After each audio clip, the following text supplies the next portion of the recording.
Chapter 3 પછે શામળિયોજી બોલ્યા. પછે શામળિયોજી બોલ્યા કડવું આખ્યાન ખંડના રચયિતાનું નામ પ્રેમાનંદ છે, જેમનો જન્મ ઈસવીસન 17મી સદીમાં થયો. તેઓ વડોદરાના વતની હતા. ઓખાહરણ, અભિમન્યુ આખ્યાન, સુદામા ચરિત્ર, નળાખ્યાન વગેરે આખ્યાનો દ્વારા તેમણે ગુજરાતી કવિતાને સમૃદ્ધ કરી છે. મહાકવિ પ્રેમાનંદના સુદામા ચરિત્ર આખ્યાનમાંથી લેવામાં આવેલા આ કડવામાં કૃષ્ણ અને સુદામાની મૈત્રીનો ભાવ સંવાદ શૈલીમાં રજૂ થયો છે. કાવ્ય.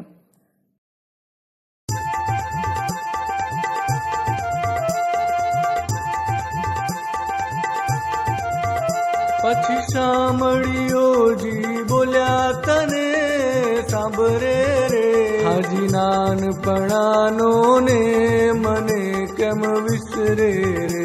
આપણ 2 મહિના પાસે રહ્યા તને સાંભરે રે, હાજી સાંદીપની ઋષિ ઘેર મને કેમ વિસરે રે.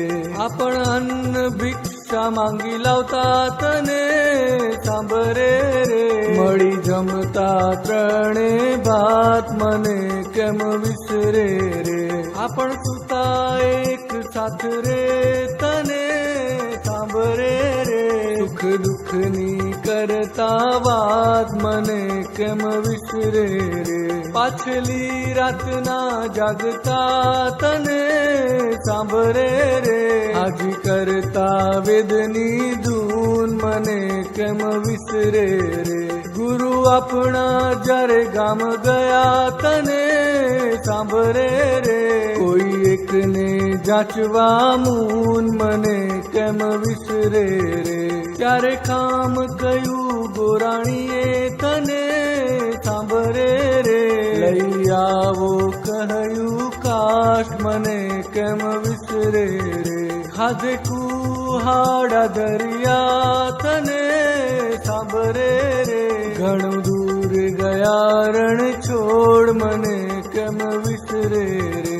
વાદ વગો બેહુ બાંધવે તને સાંભરે રે, હાજી ફાડ્યું મોટું ખોડ મને કેમ વિસરે રે.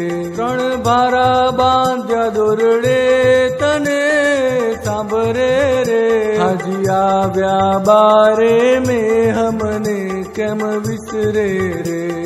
શીતળ શરીર થાય ઘણું તને સાંભરે રે, તાડે ધ્રુજે આપણી દેહ મને કેમ વિસરે રે.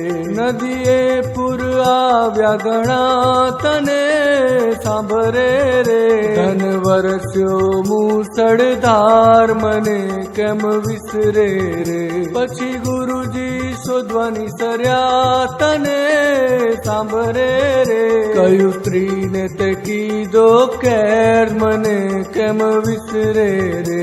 આપણ હદિયા સાથે ચાંપિયા તને સાંભરે રે, ગુરુ તેડી લાવ્યા ઘેર મને કેમ વિસરે રે.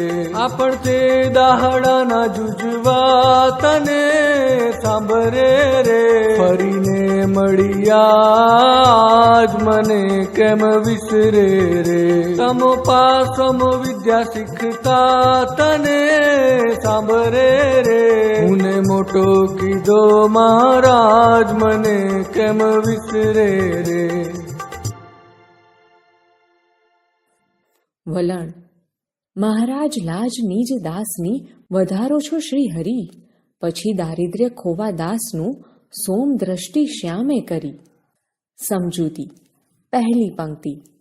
પછી શામળિયોજી બોલ્યા તને સાંભરે રે, હાજી નાનપણનો ને મને કેમ વિસરે રે.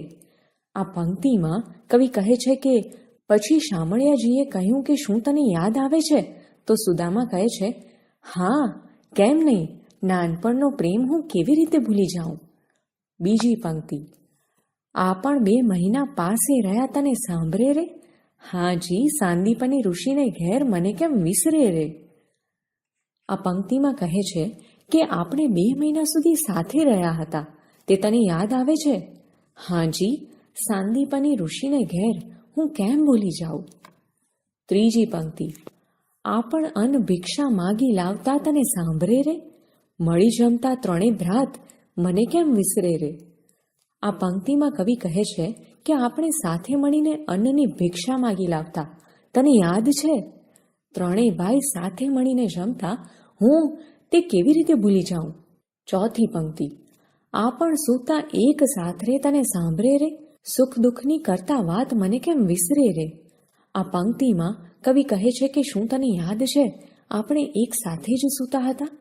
હા, યાદ છે, આપણે સુખ દુઃખની વાતો કરતા, હું એ કેમ ભૂલી જાઉં? પાંચમી પંક્તિ, પાછલી રાતના જાગતા તને સાંભળે રે? હાજી, કરતા વેદની ધૂન મને કેમ વિસરે રે? આ પંક્તિમાં કવિ કહે છે કે આપણે સવારે જાગી જતા, તને યાદ આવે છે? હાજી, આપણે ઉઠીને વેદની ધૂન કરતા, તે હું કેવી રીતે ભૂલી જાઉં? છઠ્ઠી પંક્તિ, ગુરુ આપણા જ્યારે ગામ ગયા તને સાંભળે રે? કોઈ એકને જાચવા મુન કેમ વિસરે રે? આ પંક્તિમાં કવિ કહે છે કે જ્યારે આપણા ગુરુજી કંઈ કારણસર ગામ ગયા હતા, શું તને તે યાદ આવે છે? હા, કોઈ એક સદગૃહસ્થને જાચવા એ ગયા હતા, હું કેમ ભૂલી જાઉં? સાતમી પંક્તિ, ત્યારે કામ કયું ગોરાણીએ તને સાંભળે રે? લઈ આવો કહ્યું કાષ્ઠ મને કેમ વિસરે રે? આ પંક્તિમાં કવિ કહે છે કે ત્યારે ગોરાણીએ આપણને એક કામ સોંપ્યું હતું, શું તે તને યાદ આવે છે? હા, કાષ્ઠ બર્તણ માટે લઈ આવવાનું કહ્યું હતું, એ હું કેમ ભૂલી જાઉં? આઠમી પંક્તિ, ખાંધે કુહાડા ધર્યા તને સાંભળે રે? ઘણું દૂર ગયા રણછોડ મને કેમ વિસરે રે? આ પંક્તિમાં કવિ કહે છે કે આપણે કુહાડા ખભે લઈ લીધા હતા, તને યાદ છે? રણછોડ યાદ છે વાત, આપણે બહુ દૂર સુધી ગયા હતા, એ હું કેમ ભૂલી જાઉં? નવમી પંક્તિ, વાદ વધ્યો બેવ બાંધવે તને સાંભળે રે? હાજી, ફાડ્યું મોટું ખોડ મને કેમ વિસરે રે? આ પંક્તિમાં કવિ કહે છે કે આપણે બંને ભાઈઓએ શરત કરી, તે તને યાદ આવે છે? હા, કેમ નહીં, આપણે મોટું થડ ફાડેલું, હું કેમ ભૂલી જાઉં? દસમી પંક્તિ, ત્રણ ભારા બાંધ્યા દોરડે તને સાંભળે રે? હાજી, આવ્યા બારે મેં મને કેમ વિસરે રે? આ પંક્તિમાં કવિ જણાવે છે કે આપણે દોરડાથી 3 ભારા બાંધ્યા, તે તને યાદ આવે છે ખરું? હાજી, ત્યારે કેવો પુષ્કળ વરસાદ વરસ્યો હતો, હું એ કેમ ભૂલી જાઉં? 11મી પંક્તિ, શીતળ શરીર થાય ઘણું તને સાંભળે રે? ટાઢે ધ્રુજી આપણી દે મને કેમ વિસરે રે? આ પંક્તિમાં કવિ કહે છે કે ત્યારે શરીર કેવું ઠંડુ પડી ગયું હતું, તે તને યાદ આવે છે? ઠંડીથી શરીર કેવું ધ્રુજતું હતું, એ હું કેમ ભૂલી જાઉં? 12મી પંક્તિ, નદીએ પૂર આવ્યા ઘણા તને સાંભળે રે? મન વરસ્યો મૂશળધાર મને કેમ વિસરે રે? આ પંક્તિમાં કવિ કહે છે કે નદીમાં આવ્યા હતા, તે તને યાદ આવે છે? હા, ભારે મૂશળધાર વરસાદ વરસ્યો હતો, એ હું કેમ કરી ભૂલી જાઉં? 13મી પંક્તિ, પછી ગુરુજી શોધમાં નિસર્યા તને સાંભળે રે? કહ્યું સ્ત્રીને તે કીધો કેર મને કેમ વિસરે રે? આ પંક્તિમાં કવિ કહે છે કે આપણે વરસાદમાં ફસાઈ ગયા હોવાથી આવતા મોડું થયું, તો ગુરુજી આપણને શોધવા નીકળ્યા હતા, તને યાદ છે? હા, યાદ છે, એમણે એમના પત્નીને કહેલું કે તે બાળકો પર જુલમ કર્યો છે. 14મી પંક્તિ, આ પણ રદિયા સાથે ચાંપ્યા તને સાંભળે રે? ગુરુ તેડી લાવ્યા ઘેર મને કેમ વિસરે રે? આ પંક્તિમાં કવિ કહે છે કે આપણને ગુરુજીએ જોઈને તરત હૃદય સાથે બાથમાં લીધા હતા, તને તે યાદ છે? હા, યાદ છે, પછી ગુરુજી આપણને પોતાના ઘરે લઈ આવ્યા, એ હું કેમ ભૂલી જાઉં? 15મી પંક્તિ, આ પણ તે દહાડાના જૂજવા તને સાંભળે રે? ફરીને મળ્યા આજ મને કેમ વિસરે રે? આ પંક્તિમાં કવિ કહે છે કે આપણે એ દિવસથી જુદા પડ્યા હતા, તને યાદ આવે છે ખરું? હા, તે દિવસથી આપણે આજે ફરીથી મળ્યા, એ હું કેમ ભૂલી જાઉં? 16મી પંક્તિ, તમો પાસ અમો વિદ્યા શીખતા તને સાંભળે રે? હું ને મોટો કીધો મહારાજ તને કેમ વિસરે રે? આ પંક્તિમાં કવિ કહે છે કે તમારી પાસે અમે વિદ્યા શીખતા હતા, શું તને એ બધું યાદ આવે છે? મહારાજ, આ તો તમે મને માન આપીને મોટો કર્યો, એ હું કેમ ભૂલી જાઉં? 17મી પંક્તિ.